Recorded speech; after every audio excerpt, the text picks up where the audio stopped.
Hi అండి. నమస్తే. నేను మీ Sravanthi. Welcome back to Chinmayi's home. ఏంటి బతుకమ్మ పండుగ అయిపోయి వారం రోజులవుతుంది. ఇప్పుడు వీడియో అప్‌లోడ్ చేసేదేంటి అనుకుంటున్నారా? అవునండి. బతుకమ్మ గురించి ఎటువంటి ఇన్ఫర్మేషన్ అనేది నాకు తెలీదనమాట. సో, ఇన్ఫర్మేషన్ అనేది గ్యాదర్ చేసిన తర్వాతే వీడియో అప్‌లోడ్ చేద్దామని చెప్పేసి ఇన్ని రోజులు వెయిట్ చేశాను. అసలు బతుకమ్మ పండుగ ఎలా వచ్చింది? ఎవరు స్టార్ట్ చేశారు?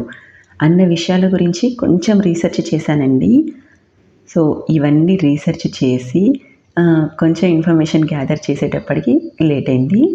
అందుకే వారం రోజుల తర్వాత వీడియో అప్‌లోడ్ చేయాల్సొచ్చిందండి. సో, ఏదేమైనా కొంచెం అయితే ఇన్ఫర్మేషన్ తెలుసుకున్నానండి. ఆ ఇన్ఫర్మేషన్ అనేది కరెక్టో కాదో కూడా నాకు తెలీదు. ఒకవేళ మీకు కనుక తెలిసినట్లయితే కామెంట్ చేయండి. ఇప్పుడైతే బతుకమ్మ ఫెస్టివల్ గురించి నేను కనుక్కున్న ఇన్ఫర్మేషన్‌ని మీకు షేర్ చేస్తాను. ప్రకృతిని ఆరాధిస్తూ, పుడమి తల్లి గొప్పతనాన్ని కీర్తిస్తూ, మురిసిపోయే క్షణాలకు వేదిక ఈ బతుకమ్మ పండుగ. మన సంస్కృతి సాంప్రదాయాలకు ప్రతీకగా భావించే బతుకమ్మ పండుగ 9 రోజుల పాటు జరుగుతుంది. బతుకమ్మ సంబరాలు ప్రతి సంవత్సరం పెత్తర అమావాస్య రోజున ఎంగిపూల బతుకమ్మతో మొదలై సద్దుల బతుకమ్మతో ముగుస్తాయి. ఇప్పటిదాకా బతుకమ్మ పండుగ మూలాలు వెలుగులోకి రాలేదు. ఈ విషయాన్ని చరిత్రకారులు, సాహితీవేత్తలు ధృవీకరించారు. శతాబ్దాలుగా బతుకమ్మ పండుగపై ఎన్నో జానపద గాథలు, పాటలు తెలంగాణలో ప్రచారంలో ఉన్నాయి. ఎందరో తెలుగు రీసెర్చ్ స్కాలర్లు బతుకమ్మ పండుగ ప్రాధాన్యతపై ఎన్నో పరిశోధనలు చేశారు. కానీ ఈ పండుగను ఎప్పుడు, ఎవరు ప్రారంభించారు, ఎలా మొదలైంది ఇలాంటి ప్రశ్నలకు సమాధానం దొరకలేదు. ప్రపంచంలోని ఏకైక పూల పండుగ, స్త్రీల కోసం ఉన్న పండుగ బతుకమ్మే. కొందరు సాహితీవేత్తలు ఈ పండుగలో జైనమత అడుగుజాడలను, కాకతీయులతో ఉన్న సంబంధాన్ని వెలుగులోకి తెచ్చే ప్రయత్నం చేశారు. కానీ అవి ప్రజామోదం పొందలేదు. కాకతీయులు కొంతకాలం ఆంధ్రదేశం అంతటినీ పాలించినా ఈ పండుగ తెలంగాణకే పరిమితం కావడం అర్థం కాని విషయం. బతుకమ్మ చరిత్ర మూలాలు కనుక్కోవాలంటే 1000 ఏళ్ల క్రితం రాజ్యపాలన చేసిన కళ్యాణి చోళుల, చాళుక్యుల చరిత్రను తెలుసుకోవాల్సిన ఆవశ్యకత ఉంది. క్రీస్తు శకం 973లో రాష్ట్రకూటుల సామంతుడైన రెండో తైలపుడు చివరి రాష్ట్రకూటుడైన కర్కుడును ఓడించి స్వతంత్ర కళ్యాణి చాళుక్య రాజ్యం స్థాపించాడు. ప్రస్తుత తెలంగాణ ప్రాంతం ఇతడి ఆధీనంలో ఉండేది. ఈ కాలంలోనే వేములవాడ చాళుక్య రాజ్యంలోని వేములవాడ రాజేశ్వరాలయం అప్పటికే ప్రసిద్ధి చెందింది. తెలంగాణ ప్రజల ఇష్టదైవంగా రాజేశ్వరుడు పూజలందుకునేవాడు. రెండో అరికేసరి వేయించిన దానశాసనంలో ఈ దేవాలయ ప్రసక్తి ఉంది. వేములవాడ చాళుక్య రాజులు రాష్ట్రకూటుల సామంతులు. అందువల్ల చోళులు, రాష్ట్రకూటుల మధ్య యుద్ధం జరిగితే వీరు రాష్ట్రకూటుల పక్షం వహించేవారు. ఈ విధంగా రెండో పరాంతకుడు వేములవాడలోని రాజేశ్వరాలయాన్ని కూడా సందర్శించాడని శాసనాల్లో పేర్కొన్నారు. రాజేంద్ర చోళుడు వేములవాడ దేవాలయాన్ని ధ్వంసం చేసిన అనంతరం వేములవాడ రాజేశ్వరుడి మహత్యం తెలుసుకుని లింగరూపంలో ఉన్న రాజేశ్వరుణ్ణి కంచి నగరానికి తీసుకెళ్లాడు. తన విజయానికి గుర్తుగా తండ్రి అయిన రాజచోళునికి ఈ లింగాన్ని బహుకరించాడని తెలుస్తోంది. క్రీస్తు శకం 1006లో ఈ లింగానికి తంజావూరులో దేవాలయ నిర్మాణం ప్రారంభించారు. 1010లో లింగ ప్రతిష్ఠాపన చేసి గోపుర కలశాభిషేకాలు నిర్వహించినట్లు శాసనాల ద్వారా స్పష్టమవుతోంది. రాజరాజ చోళుడు బృహదీశ్వరుడికి కృతజ్ఞతాపూర్వకంగా బంగారు కమలాలను సమర్పించాడు. ఈ బృహదీశ్వరాలయాన్ని వేములవాడ చాళుక్య దేశంపై జరిగిన దండయాత్రలో దోచుకున్న ధనంతో నిర్మించామని తమిళ శాసనాల్లో చోళరాజులు ప్రకటించుకున్నారు. వేములవాడ భీమన్న గుడిలోని శివలింగం, బృహదీశ్వరాలయంలోని శివలింగం ఒకేలా ఉంటాయి. తంజావూరులోని బృహదీశ్వరాలయం దక్షిణ భారతదేశంలోనే ఎత్తైన విమానం. విమానం అంటే గోపురం లేదా దేవాలయ ద్వారం. బృహదీశ్వరాలయం దక్షిణ భారతదేశంలోని ఎత్తైన విమానం ఉన్న దేవాలయం. దీన్ని ప్రపంచ వారసత్వ సంపదగా యునెస్కో గుర్తించింది. బతుకమ్మ పండుగకు బృహదీశ్వరాలయం, వేములవాడ రాజన్న ఆలయాలతో సంబంధం ఏమిటి? చోళ చాళుక్యుల చరిత్రను ఎందుకు ప్రస్తావించామనే విషయాలను ఇప్పుడు తెలుసుకుందాం.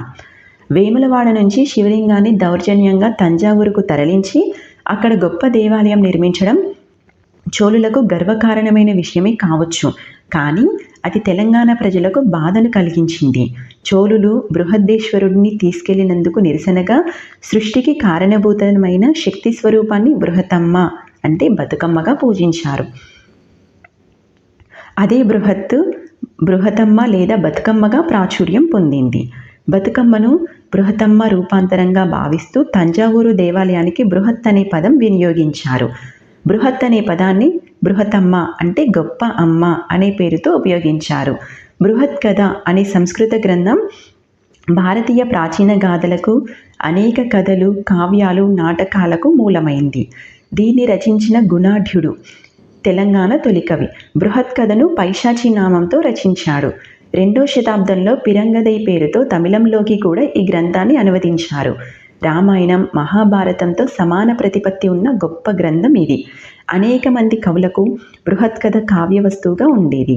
ప్రాచీనమైన బృహద్ధారణ ఉపనిషత్ లేదా బృహదారణ్య ఉపనిషత్ పేరులో కూడా బృహత్ అనే పద వినియోగం కనిపిస్తుంది. బృహత్ పదాన్ని బృహతమ్మ లేదా బతుకమ్మగా ప్రజలు ఉపయోగించారని భావించాలి. రాజేంద్ర చోళుడు వేములవాడ బృహత్ శివలింగాన్ని తంజావూరుకు తరలించాక తెలంగాణ ప్రజలు తమ ఆక్రోశాన్ని ఒక ఉద్యమంగా మార్చి చోళరాజులకు తమ నిరసనను తెలిపే ప్రయత్నమే బతుకమ్మ సృష్టికి దారితీసింది. తెలంగాణ నుంచి లింగాకారమైన శివుడు వెళ్ళిపోయిన తర్వాత ఇక్కడున్న పార్వతిని ఊరడించే ప్రయత్నంలో భాగంగా పూలతో మేరు పర్వతంలో బతుకమ్మను పేర్చారు.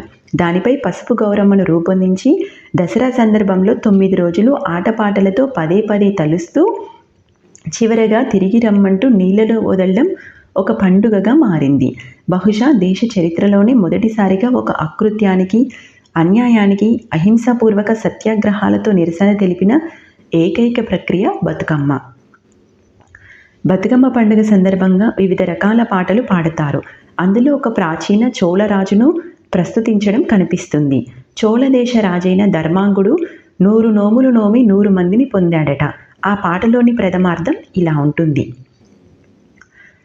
శ్రీలక్ష్మీదేవియు ఉయ్యాలో, సృష్టి బతుకమ్మయే ఉయ్యాలో, పుట్టిన రీతి చెప్పే ఉయ్యాలో, భట్టు నరసింహ కవి ఉయ్యాలో, దరచోళ దేశము ఉయ్యాలో, ధర్మాంగుడను రాజు ఉయ్యాలో, ఆ రాజు భార్యయు ఉయ్యాలో, అది సత్యవతి ఎండ్రు ఉయ్యాలో, 100 నోములు నోమి ఉయ్యాలో, 100 మందిని గాంచె ఉయ్యాలో, వారు శూరులయ్య ఉయ్యాలో, వైరుల చెమృతులైరి ఉయ్యాలో. ఈ పాటలో కనిపించిన చోళదేశం, 100 నోముల సృష్టి, బతుకమ్మయే అనే పదాలు బతుకమ్మ ఉద్యమానికి దగ్గరగా ఉన్నాయి. వేములవాడ బృహదీశ్వరుణ్ణి తరలించింది చోళరాజు. బహుశా రాజరాజ చోళుడి తండ్రి 2వ పరాంతక చోళుడు రాజేశ్వర నోము నోచి దేవుడి అనుగ్రహంతో పొందిన రాజకుమారుడికి దేవుడి పేరు మీద రాజరాజ అని నామకరణం చేసి ఉండాలి. మరో చోట పూబోని పదం బతుకమ్మకు ప్రతిరూపంగా కనిపిస్తుంది.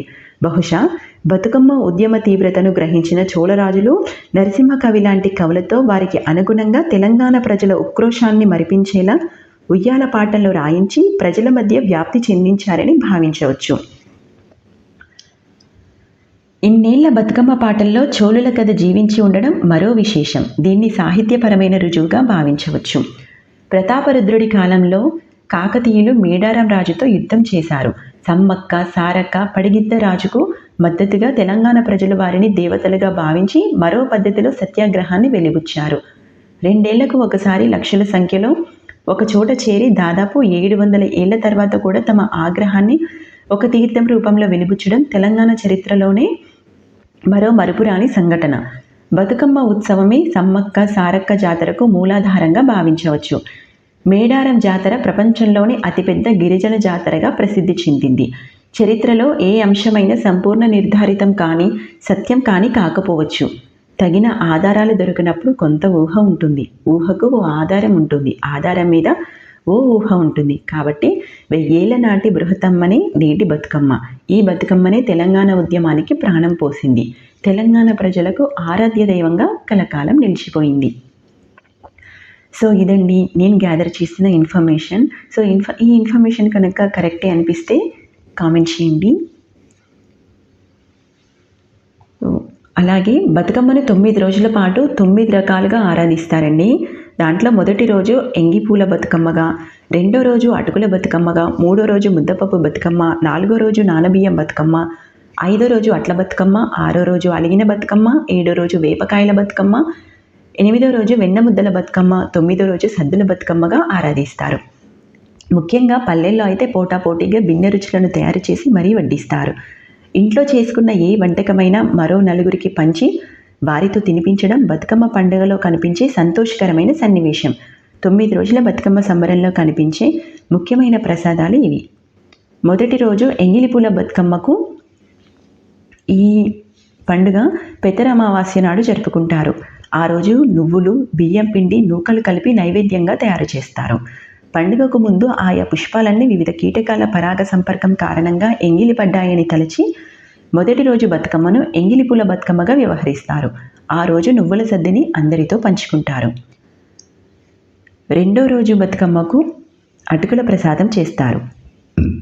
సప్పిడి పప్పు, బెల్లం, అటుకులు కలిపి అమ్మవారికి ఇష్టంగా వడ్డించే నైవేద్యం ఇది. మూడో రోజు ముద్దపప్పు బతుకమ్మ. ముద్దపప్పు, పాలు, బెల్లంతో వేడివేడిగా నైవేద్యం తయారు చేసి అమ్మవారికి సమర్పిస్తారు. నాలుగో రోజు నానబియ్యం బతుకమ్మ. నానబెట్టిన బియ్యంను పాలు, బెల్లంతో కలిపి ఉడికించి ప్రసాదంగా తయారు చేస్తారు. ఐదో రోజు అట్ల బతుకమ్మ. అట్ల లేదా దోశలను అమ్మవారికి నైవేద్యంగా వడ్డిస్తారు. ఆరో రోజు అలిగిన బతుకమ్మగా జరుపుకుంటారు. అంటే ఆ రోజు అలకగా చెప్పుకొని ఉపవాసం పాటిస్తారు. ఏడో రోజు వేపకాయల బతుకమ్మ. బియ్యం పిండిని బాగా వేయించి వేప పండ్లుగా తయారు చేసి అమ్మవారికి నైవేద్యంగా సమర్పిస్తారు. ఎనిమిదో రోజు వెన్న ముద్దల బతుకమ్మ. నువ్వులు, వెన్న లేదా నెయ్యి, బెల్లం కలిపి వెన్న ముద్దల నైవేద్యంగా వడ్డిస్తారు. తొమ్మిదో రోజు సద్దుల బతుకమ్మ. బతుకమ్మ నవరాత్రి ఉత్సవాల్లో చివరి రోజును సద్దుల బతుకమ్మగా జరుపుకుంటారు. 9వ రోజు పెరుగన్నం, చింతపండు పులిహోర, కొబ్బరన్నం, నువ్వులన్నం ఇలా 5 రకాలుగా నైవేద్యాలను తయారు చేసి అమ్మవారికి నివేదిస్తారు. ఓకే అండి, ఏది ఏమైనా సరే జరిగింది మాత్రం అమ్మ ఆరాధన. కాబట్టి నాకు ఈ బతుకమ్మ పండుగను జరుపుకోవడం మాత్రం చాలా సంతోషంగా, చాలా ఆనందంగా అనిపించిందండి. సో ఈ వీడియో మీకు ఎలా అనిపించిందో కామెంట్ చేయండి. ఈ వీడియో కనుక మీకు నచ్చినట్లయితే లైక్ చేయండి, షేర్ చేయండి, అలాగే కామెంట్ చేయండి. మీ ఫ్రెండ్స్కి, రిలేటివ్స్కి వీడియోని షేర్ చేయండి. మన ఛానల్ని సబ్స్క్రైబ్ చేసుకోండి. పక్కనే ఉన్న బెల్ ఐకాన్ని క్లిక్ చేయండి. Thank you friends. Thank you for watching.